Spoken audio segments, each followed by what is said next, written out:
You're listening to Climate Champions, a podcast from the Architects Journal. I'm Hattie Hartman, Sustainability Editor at the Architects Journal. Welcome to Climate Champions, where we offer inspiration and share essential knowledge about design in an era of climate emergency. With my co-host, George Morgan, we're speaking to changemakers and innovators who are transforming architecture as we know it by designing in ways that respect planetary boundaries. And I'm Hattie's co-host, George Morgan, Director of 1.5 Architecture.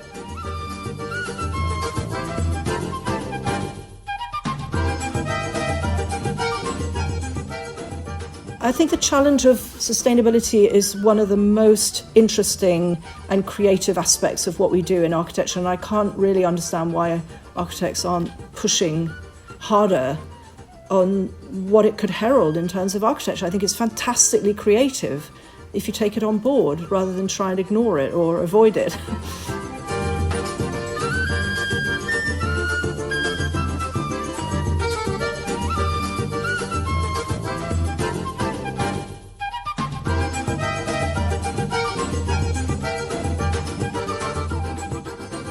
Our guest today is Sarah Wigglesworth of Sarah Wigglesworth Architects, long known for her pioneering approach to sustainability, starting with the design of her own home, Stock Orchard Street in Islington, North London.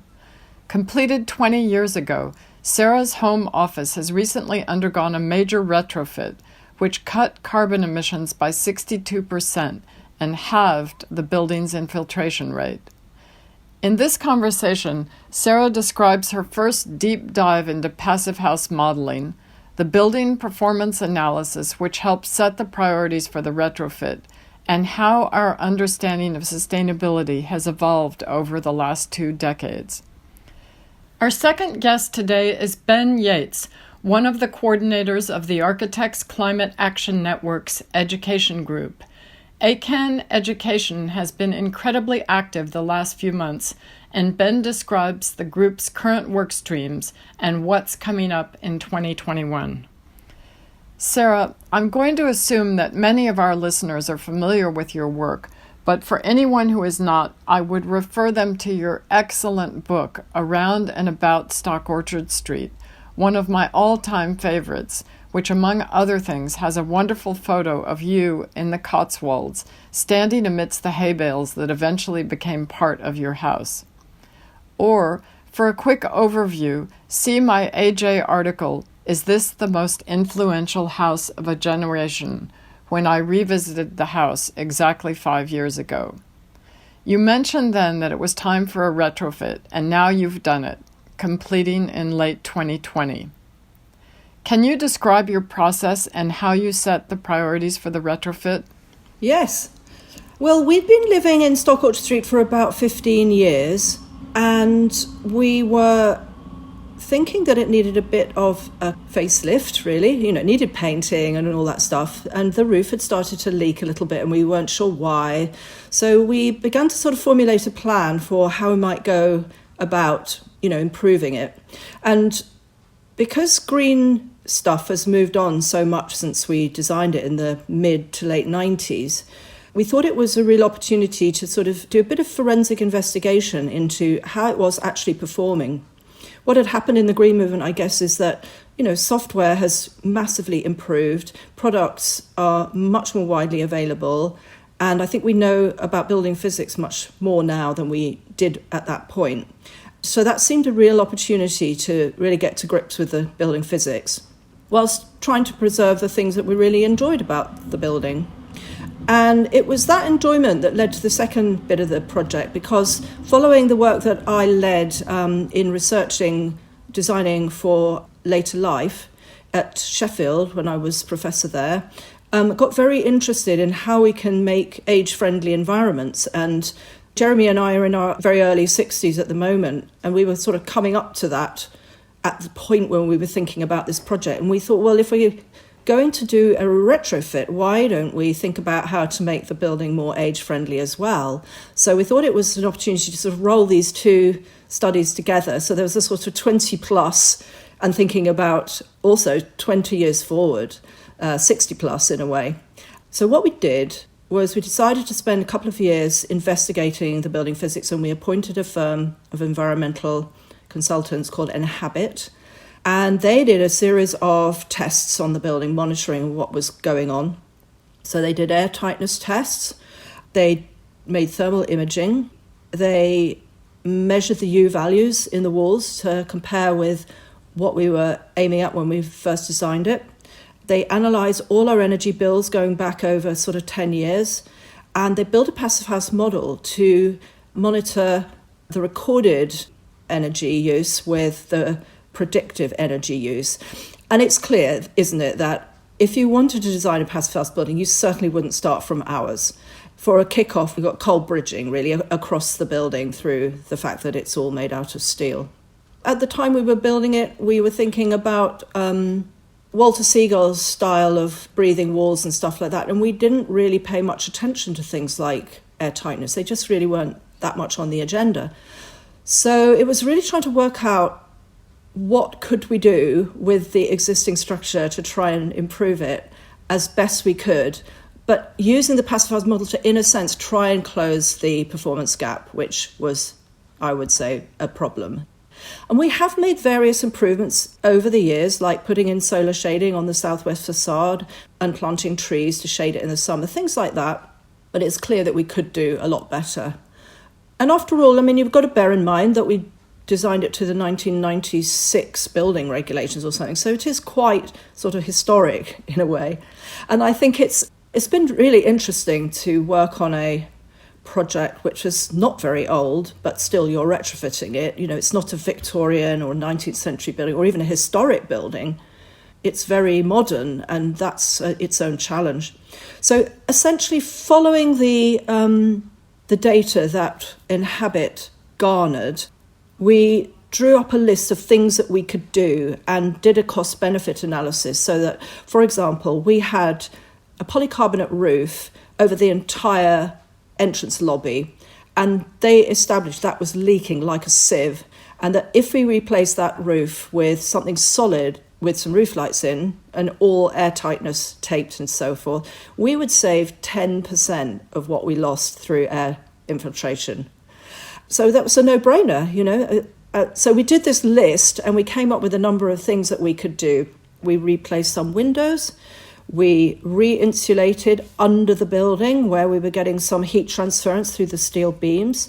We re-insulated the tower, which was beginning to leak, and that also helps because we've got our library in the tower, so that helps keep it warm and dry. We replaced the boiler, actually, to make it better functioning, and we replaced both of our mechanical ventilation and heat recovery systems because the kit has got so much better. So it was a sort of raft of things, and it was improvements to the fabric, things that we couldn't afford to do at the time, like a decent floor throughout the whole building. And in the 60-plus improvements, we actually got rid of one really eco thing, which was our composting toilet, which was a bit of an act of faith at the time. And I can't really fault it, except it is quite hard work. And we figured that in our 80s, we wouldn't really want to be having to sort of turn what the contents of it through a very small gap, and we decided to get rid of that and replace it with just a normal toilet, and that meant that we could release space in our utility room, and that became a kitchen, so that the whole of the ground floor suite is now pretty much a self-contained space, like a one-bed flat for the future carer if we need it. And has it changed, for example, the roof lights in lieu of the polycarbonate roof, the quality of light or your enjoyment of the house? How would you articulate the change in feel? Yeah, good question. Well, of course, it has reduced the amount of daylight a little bit, but in a way, it hasn't been a significant change, interestingly enough. And daylight is one of the things that we really enjoy about the building. It's got really beautiful daylight. Everybody remarks on it when they visit it. And of course the light changes a lot because it's dappled and it's very dependent on your kind of the sense of being half indoors, half outdoors as well. So that sort of contact with nature, which is actually so good for your well-being anyway, is very present even within the building. But generally speaking, the improvements in terms of kind of emotions and your sense of what the building's like, it just feels so much more comfortable. It feels really cozy for the first time instead of leaky. I mean, it really does feel like I'm living in a grown-up house for the first time rather than camping.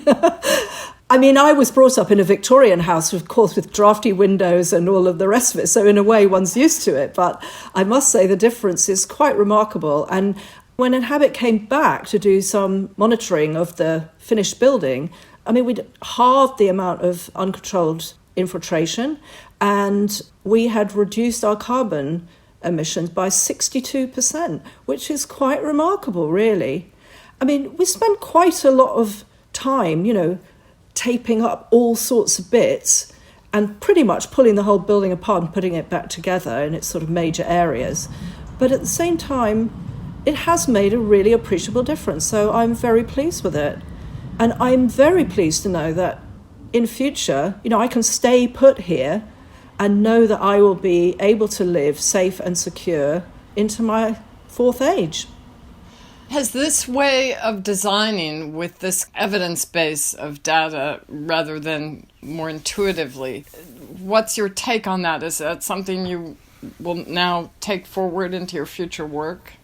Oh, totally. And we are working now with Inhabit on a couple more retrofits, and the data is critical. So, at the beginning, we will go in and do the monitoring and then use that to help us decide what areas to target and how to shape the project around what we know about what's really happening. I mean, it is complicated, and that's where I think the data is really helpful because it does get it away from being just intuitive. But I'm also very interested in how we make the right decisions, not just for the building physics, but for the management capability of the client, for example. No good putting loads of kit in if they can't use it or don't know how to control it. Keeping things simple, sticking with the sort of ethos perhaps of the original architecture, particularly if it's a conservation area or historic building, actually the challenges of how to deal with windows, which you can't change easily and things like that, because those are the weak spots. But also the comfort conditions that people are after as well, making sure that they still love it, still value it, and therefore they're going to look after it, because that's part of the, it's the interface with people, really, which is the bit that we haven't really got right.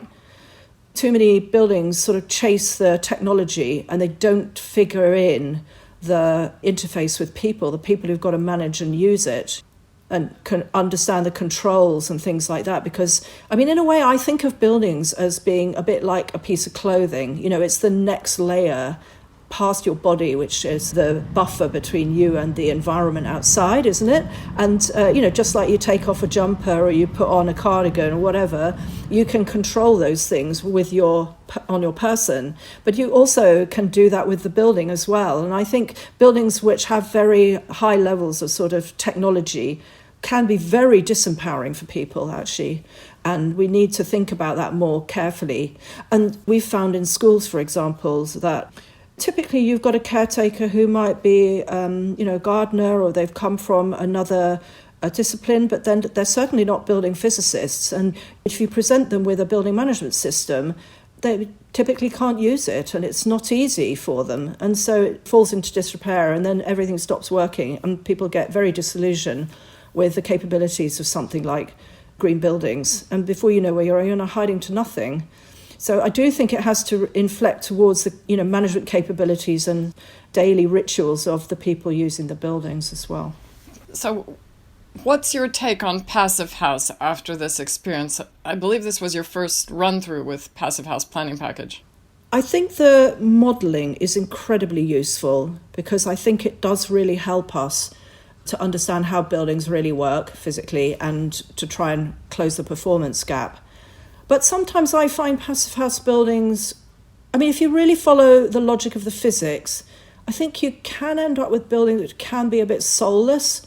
But I don't know whether that's just because, maybe I don't really like the designs, or I think that the physics has taken over. But I think things like making sure you get nice daylight, because that's really makes you feel you love your place and helps your well-being, needs to be tempered with what the physics is telling you, which is that you probably need to shade that window if it's facing south, or, reduce the size of it if it's facing north. So I think you need to take it all on board and find the solutions which follow the logic of what it's telling you. But I don't think that necessarily means it's no excuse for bad architecture, I suppose. That's what I mean. And of course, I think what Passivhaus is doing is it's making us question what are the principles of a good architecture, and we're going through a transitional phase at the moment where, we've been used to thinking, and I would say our building here in Stock Orchard Street does this a little bit, it's based on modernist tropes which don't have regard to climate. And I think we're adjusting our outlook because of that. So I'm aware that I'm applying a kind of aesthetic policing of what we're doing, which is probably a bit old-fashioned and needs to shift a bit. But I think there aren't enough architects who are really taking on board the logic of it and seeing it as a provocation to being inventive and creative. And if you take something like our gabion walls here, which are filled with recycled concrete, or the fact even that many of our walls here are made out of straw. I remember the horror that lots of architects had when they saw that, because aesthetically it's a bit challenging if you were a modernist. But actually the logic was, we were looking for waste streams and how to build them into an architecture. And that is the result of using straightforward waste streams in your project. And I don't apologise for that. I think that's part of the shift that we're having to make, to think about how we get a circular economy back into what we do. Because in terms of the logic of Passivhaus, the modelling that you've been through would have shown that there's quite a lot of surface area in your house. And then the sort of logic of Passivhaus is to get the best form factor and reduce the surface area as much as possible. So is that something you're thinking about in your current housing projects, of how to balance the design aspiration with the logic of Passivhaus? Oh, yeah, most definitely.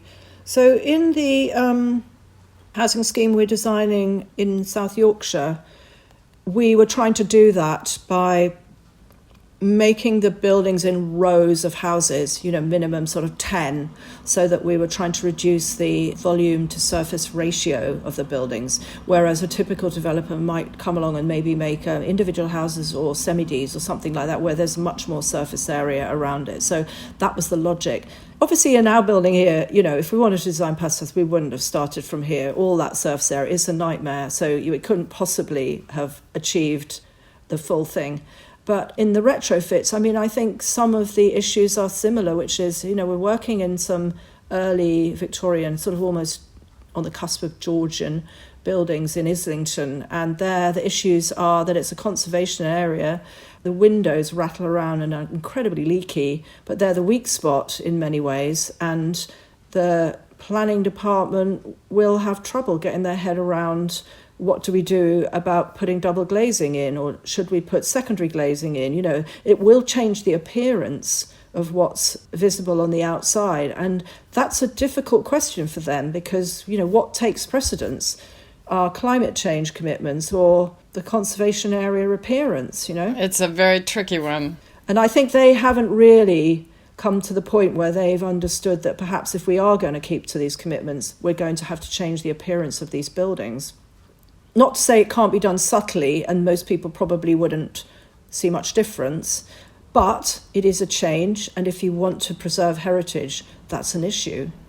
And what are the main things you've taken forward into your future work from this experience of working with Inhabit? I think I've become a stronger advocate for everything being green. Really do, and using the Passivhaus planning package to help you understand how the building physics works. We still find persuading clients to do this kind of thing quite difficult, and there's a common perception it's much more expensive and so forth. I suspect it is a little bit more expensive, but for the sake of the planet, you can't really weigh those things up, can you? I think it's really urgent that we do address all of these issues. I think where I feel most powerless is that we don't get manufacturers responding as quickly as I think they should to, the green economy, the circular economy and so forth. And it's difficult to specify products which are very, very niche. And until people get on board to make these things more commonplace, so they become absolutely second nature, it remains a little bit marginal. Building regs don't really help at the moment. I think the conversations around how we use sticks and carrots to nudge behaviour change is quite problematic. I think the challenge of sustainability is one of the most interesting and creative aspects of what we do in architecture, and I can't really understand why architects aren't pushing harder on what it could herald in terms of architecture. I think it's fantastically creative if you take it on board rather than try and ignore it or avoid it. Because visually, quite a lot of your work is quite enthusiastic looking and quite free. Like, one of my favourite projects of yours is the Sandal Magna Primary School, with its exposed structure and exposed services. And there's an atmosphere almost like an art school where you can do anything. What's the relationship between the aesthetic and sustainability for you? Are they separate things or not? No, not at all. As I said about Stock Orchard Street, we were looking for what products might be out there which could demonstrate a different way of thinking and doing. So things like waste streams, recycled materials that would get built into the project have become quite an interest for us. And I think schools do offer that because in many cases they're an educational environment, so the buildings themselves can be an education. And we've done that at Mossbrook School, at Mellor School and at Sandal Magna that you mentioned, trying to sort of use the building as a demonstrator, really, of a way of existing and to garner interest in it. Because school isn't just all about sitting at a desk and listening to a teacher or even reading a book. It's actually demonstrated all around you. And I do very much think that if a school has an ethos that they want to be green, then the building itself should be part of the teaching tools that are being used. And so does the management of the school. So how you get kids to use water or recycle their paper or where they get their supplies from and how they treat the environment around them and use, say, the natural environment in the school playground as a teaching tool as well. All of these things feed into the curriculum. That's really great. So, Sarah, I know you've always been quite critical of some of the environmental certifications, such as BREEAM, saying that they absolve architects from thinking through what really needs to be done. And there are many frameworks out there. Sometimes clients have their own frameworks. How do you lead a client towards what you think is the best solution for a project? I mean, the reason I'm critical of tick box approaches is that I think it can be an unnuanced conversation and it doesn't work for everybody. Often clients don't really understand what it involves for them in the legacy, if you like, when we've gone and, we've got the award or whatever it is. It could give them spaces that are never used and not useful to them at all, or it could give them a maintenance headache, or it could be really expensive to look after, kit that needs replacing, or stuff that they just don't understand how to use. So I think you've really got to think about these things because otherwise it's going to give green a really bad name. And I think that's really unhelpful. The other thing about certification is, that certified products go with the certification and they come at a premium, sort of 10-20% uplift on cost. And, you can do the same with a different piece of kit, but it just doesn't have the same certification. And therefore, you don't get the T-shirt. And that's disappointing for a client. So do you see a shift in your clients in the past couple of years with Architects Declare and Climate Emergency much more in the ether? Are people thinking differently, or is there a greater appetite for these solutions? I think there definitely is, and I think there's a lot of government sponsorship of things like money for social housing decarbonisation fund, those kinds of sort of competition type things. We're trying to do retrofit at scale, for example, are really helpful because they will move the whole thing forward from single dwellings or niche things into more mainstream. I think the difficulty is, will the industry be able to respond to that? and including, will we have the personnel in the construction industry who are able to deliver? I mean, I personally think that we are moving away, especially if we're going to really address retrofit, which is 80% of our building stock. We're going to have to revive the sort of craft of architecture, because it's so nuanced and so specialist in how you unpick a building and put it back in a different way, and particularly if it's a listed or it's a heritage or conservation area. We are going to have to see a real upskilling in the building industry and a sort of renewed interest in the craft of architecture as a result of that. I think the sort of era of huge industrialised manufactured buildings is potentially over. And in a way, I think architecture, at its best has always been a little bit about taking products, a bit like sampling music, taking products, sticking them together. But it's the joints that always are the problems. And that's where all of this air leakage and, water ingress and all the leakage comes in buildings. So addressing those kinds of things, sort of how we put things together, is really, really important. So we recently spoke to Sophie Pelsmakers, who, among many other things, wrote the Environmental Design Pocketbook. She was saying that we need an architecture that doesn't just focus on narrow areas of sustainability like energy and use, that we need an architecture on steroids that does everything. In your practices work, there's some really interesting exploration of how these ideas come together to suggest a different kind of lifestyle, like moves to bring neighbours together in your housing schemes and retirement schemes for Pegasus Life. And you're surrounded by biodiversity, and we walk and cycle instead of driving, and that frees up spaces to play. So with lockdown, a lot of us have been living differently and questioning what's really important. Are you hopeful that more people will embrace lifestyle changes?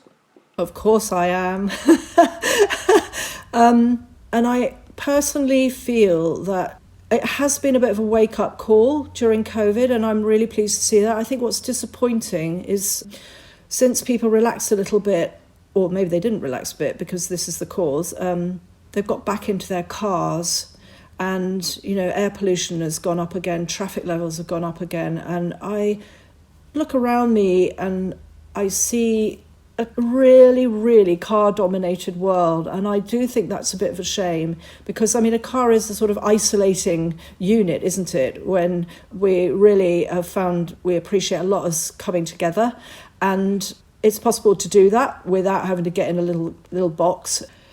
I think it would be really nice to see clients provide more incentive for people to use sort of shared transport options like that. Maybe it's an electric shared vehicle or something like that, rather than, hit the planning policy, which is 2 cars in your front yard. It's often policy which we're up against. In that particular example as well, we're trying to do a porous paving and SUD scheme, and the local authority have said that they are not interested and they don't have any plans to change their attitude to black tarmac. So, it's very, very difficult trying to drive the agenda, but we try and fight the fight and sort of change attitudes through the work that we do. And I think hopefully we have a little bit of an effect. But I think being a pioneer is, not that we're that pioneering, I wouldn't say we are, but just trying to shift received behaviour is very, very hard.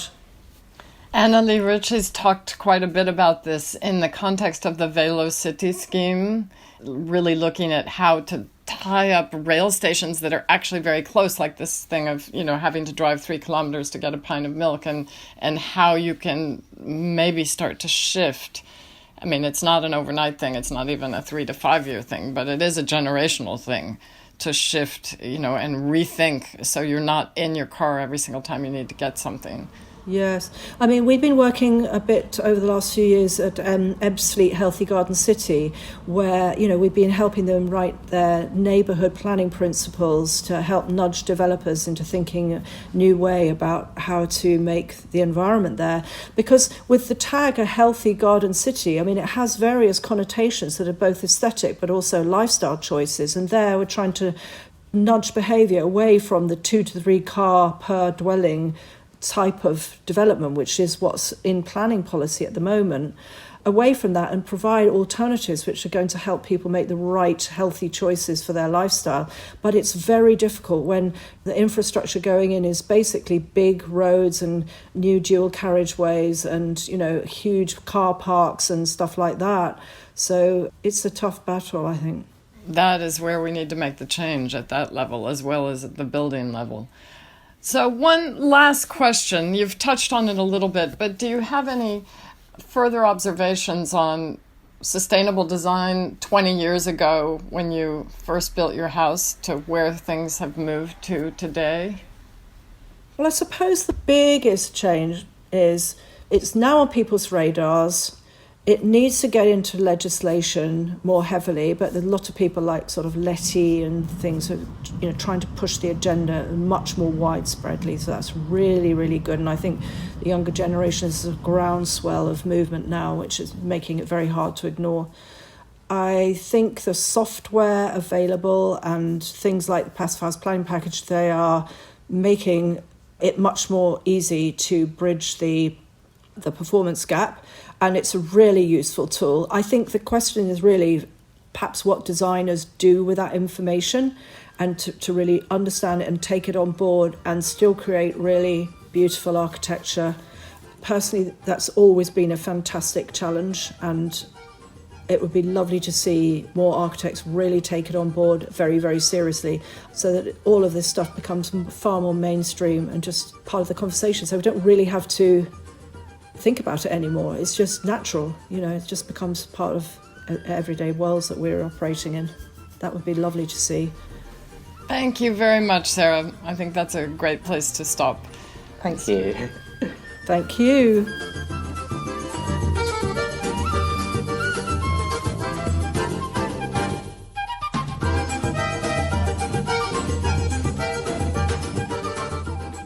Our second guest today is Ben Yates, one of the coordinators of the ACAN Education Group. Ben, it's great to have you on the podcast today to hear about the work of the ACAN Education Group, which has been extremely active in the last few months. Can you tell me a little bit about yourself and why you joined ACAN? Yeah, so I'm now one of 4 coordinators for ACAN Education, having joined about a year ago.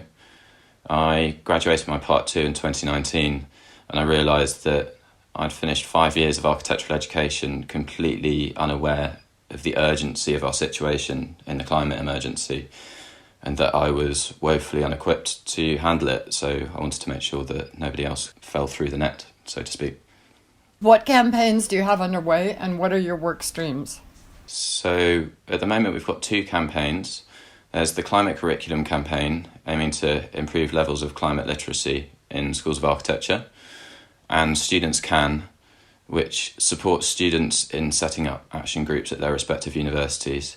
As for our work streams, we've carried out a student survey, we've written an education toolkit, we're being published in a new REBA publication, which Sophie Pelsmakers and Nick Newman have put together. But so far, most of our action has been in the form of workshops, where we aim to get the conversation started. And going into the virtual world has actually really helped us out here. We held 3 over the summer for 160 tutors from 17 different universities, and then also for 30 heads of schools. And we're now offering them to galvanise student groups who are keen to take action. So there's been a proliferation of student groups springing up at different schools. Which student groups are most active and what are they pushing for? Yeah, there's about 12 now across the UK, and that's up from what I think was only about 4 this time last year. Climate action is really becoming more and more mainstream, and I think being in lockdown has accelerated awareness, and it really goes to show the mental health benefits of collective action as well, I think. So there's AA Action, who held some fantastic lectures over the summer. The newly formed We Can at UE, the University of West England. Queen's Belfast has Q Can, who formed off the back of our first campaign, which was fantastic for us. And then Sheffield Students for Climate Action have been around for a couple of years now and are gathering some serious momentum. I think they had 80 new sign-ons in September. That's by no means all of them. I'm definitely missing some there, of course. But all they're really asking for fundamentally is that the climate emergency be treated with the importance it deserves in their teaching, and they really want the tools to combat the climate emergency desperately. It's wildly undervalued in the curriculum at the moment, and this is the generation who will now likely be qualifying by the time we hit 2030, by which time we are supposed to have halved our carbon emissions. Which schools are leading the way? There are certainly some who are doing a better job than others, but I think to name any particular university would undermine the collective effort that we've been encouraging in our workshops. We're massive advocates for collective action, and we really want to make sure that universities are collaborating and sharing knowledge with each other rather than competing. The universities who are handling it best are those who have integrated the climate emergency into every aspect of their teaching. It's not treated as a specialism. Their tutors are making themselves visible climate activists, standing alongside their students, and they've declared a climate emergency. They're teaching climate awareness in first year. They're offering live builds with sustainable materials, environmental ethics in history and theory modules, supporting interdisciplinary projects that mirror life in practice. They have technology tutors in each design studio regularly interrogating the sustainability principles of your project. And if your project isn't retrofit, why is that? The fact is, students are now choosing where they apply based on a school's commitment to the climate emergency, and it's a massive deal breaker. So if you're not dealing with it at a university, then you really should be questioning that. That is major progress. That's amazing. So what do you have coming up in the next few months, and how can our listeners get involved? So I'd highly recommend looking at our education toolkit, which you can find on our website. It includes everything I've just mentioned and so much more. And if you're a student listening to this, we're offering our Students Can workshops with the wonderful Scott Macaulay. So if you're keen to start an action group of your own, please email us at education@architectscan.org with the subject Students Can. We can get started. Fantastic. And what else is going on at ACAN at the moment? So our Circular Economies group is hosting a series of lunchtime talks, each of which is addressing how to integrate circular principles at each REBA stage. The first of these, we are hosting Duncan Baker Brown to take on Stage 0. And then the Embodied Carbon group are doing some fantastic work. They've also got a new campaign on the go. They are lobbying policymakers to write in whole life carbon caps, which I hope you'll agree is really, really important work. If you want to get involved, the best way to get in touch with us is at our email address, education@architectscan.org, and we can add you to one of our plethora of WhatsApp groups. Yeah, we'd really love to hear from you. Thank you very much, Ben. Thanks, Hattie.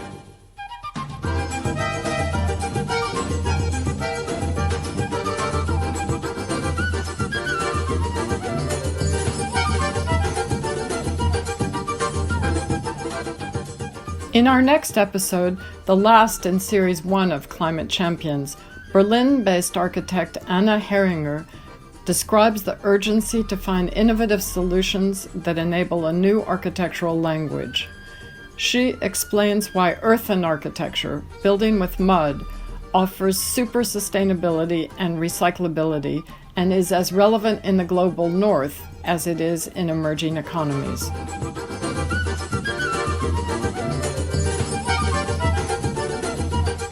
You can find out more on the Climate Champions webpage at architectsjournal.co.uk, where you can also send comments and subscribe. Thanks for listening.